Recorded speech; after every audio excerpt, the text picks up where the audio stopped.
Δημητρίου Μπάμπη, καλησπέρα. Η Ελλάδα, όπως καταλαβαίνουμε, είναι απόλυτο σαφές από το ρεπορτάζ που μας έδωσαν οι δύο συνάδελφοι των μέσων ενημέρωσης. Αυτή τη φορά, λόγω του σκηνικού εκκυβερνησίας που έχει στηθεί, αλλά και μπροστά στην προοπτική να σχηματιστεί στη χώρα μια κυβέρνηση της αριστεράς. Αυτό που αναρωτιούνται όλοι, μετά και τις προτάσεις που έχει καταθέσει ο κύριος Τσίπρας, είναι τι περιθώρια υπάρχουν. Αν πραγματικά υπάρχουν περιθώρια τέτοιων ελιγμών, που ταυτόχρονα θα σημαίνουν και την παραμονή της χώρας στο ευρώ. Υπάρχουν δύο πράγματα διεθνώς, να ξεκινήσω από αυτά, μιας που από εκεί θες να πάμε. Πρώτον, τα διεθνή μέσα ενημέρωσης λένε τα πράγματα με το όνομά τους. Δεν λένε γενικά για μια κυβέρνηση της αριστεράς. Και στη Γαλλία εξελέγει πρόεδρος, ο οποίος προέρχεται από το Σοσιαλιστικό Κόμμα και είναι της αριστεράς, ψηφίστηκε στο δεύτερο γύρο από την αριστερά. Εκπροσωπείται και από τον κύριο Μελανσόν όμως η αριστερά στη Γαλλία. Ναι, άρα, αλλά η αριστερά στη Γαλλία είναι μια εντελώς διαφορετική αριστερά από αυτή την οποία φέρνει στο προσκήνιο ο κύριος Τσίπρας.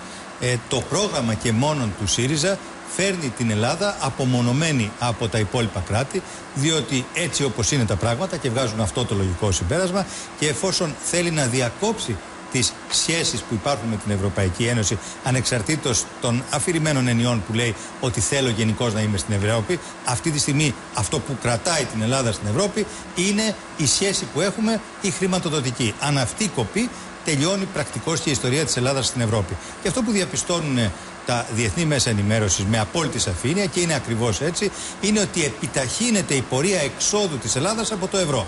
Διότι σε αυτό το τούνελ δυστυχώς έχουμε μπει εδώ και πάρα πολύ καιρό, για τους γνωστούς πλέον σε όλους μας λόγους. Δεν είναι όμως πάντοτε ίδια η ταχύτητα. Τους προηγούμενους μήνες επιβραδύθηκε αυτή η διαδικασία εξόδου, απομάκρυσής μας από το ευρώ. Τώρα φαίνεται να επιταχύνεται. Υπάρχουν όμως και αυτοί που λένε ότι ο κύριος Τσίπρας με αυτό το σκληρό πλαίσιο που προωθεί, φτιάχνει μια σκληρή διαπραγματευτική γραμμή. Άρα, λέει κανείς, μπορεί να πάει μαξιμαλιστικά, τα συνθλίβω όλα και το μνημόνιο και τα υπόλοιπα, και να καταφέρει να φέρει πίσω κάποια αποτελέσματα μέσα από μια φυσικά πιο δύσκολη διαπραγμάτευση. Καταλαβαίνω τι λες, αλλά φοβάμαι ότι ο κύριος Τσίπρας δεν έχει αυτό κατά νου. Διότι αν το είχε, τότε θα έλεγε θα πάω και θέλω να με εξοπλίσετε εσείς εδώ όλοι, και νομίζω ότι όλα τα κόμματα θα το κάμανε, να πάω να ξανασυζητήσω το θέμα. Έχουμε πει εδώ και πολύ καιρό, αυτή είναι η απόφαση της Ευρωπαϊκής Ένωσης τον Οκτώβριο, με βάση την οποία υπάρχουν και τα 130 που μας περιμένουν. Έχουμε πει ότι είναι ιδιοκτησία μας το πρόγραμμα. Εμείς αποφασίζουμε. Άρα είναι απολύτως φυσιολογικό ο κύριος Τσίπρας ως πρωθυπουργός να πάει να κάνει τη συζήτηση. Νομίζω ότι δεν θέλει να την κάνει. Όπως ζητά πιστοποιητικό κοινωνικών φρονημάτων στο ΠΑΣΟΚ και στη Νέα Δημοκρατία, το ίδιο θέλει να πει και στην Ευρώπη. Ότι εγώ δεν θέλω να έχω καμία σχέση μαζί σας, θέλω να διακόψω τη Δανειακή Σύμβαση και το μνημόνιο και να κυβερνήσω όπως από εκεί και πέρα θα μου προκύψει. Άρα μιλάμε για μια αλλαγή καθεστώτος, για μια καθεστωτική αλλαγή. Αυτό είναι που αντιλαμβάνονται και οι Ευρωπαίοι.